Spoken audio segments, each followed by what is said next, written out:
Hey guys, if you need an R-rated laugh right now, check out Hoops on Netflix. The animated comedy follows a hot-headed, foul-mouthed high school basketball coach, voiced by Jake Johnson, and an all-star comedy cast. Take a look. Gentlemen, you know what they call us? They call us soft. They call us losers.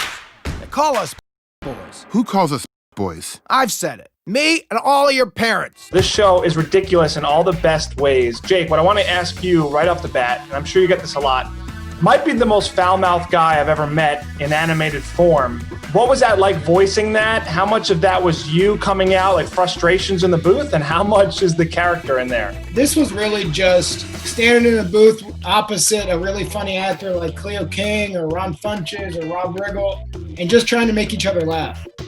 So I don't think I had a moment of frustration or anger doing this project. It was just really a fun one. Your characters say what someone would be thinking and not say in this situation, right? It is everything you think, but you don't say. Because so many times you are talking to people and you think, pop her lips, but you can't do that. You just can't do it. The volley is what is so much fun when you're in a booth with somebody. So to have that volley and to be so inappropriate, it's everything. It was a chance to play with unbelievably talented, funny people and say exactly what you were thinking and feeling.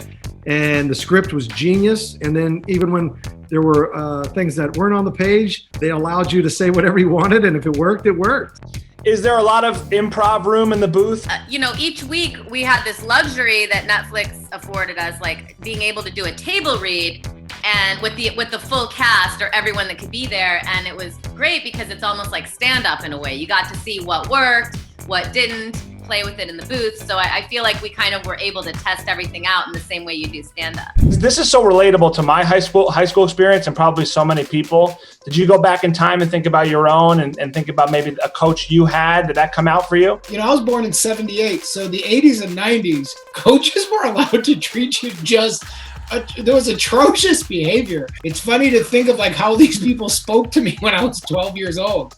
And so it was tapping into a lot of that behavior that used to be so acceptable. And then the joke of it for us, obviously, is that, coach is a loser. And what's fun about the animated version is we get to take that idea and times it by 100. But if anybody saw the actual actors I was talking to, none of them are kids. I don't think there's a person under 40 in this entire cast. But when you see the lines that they're trusting you with, then it's off the chain. You're like, I got to bring it. Whoa, I got to bring it now because they trusted me. I got to bring. You can't be texting my girlfriend.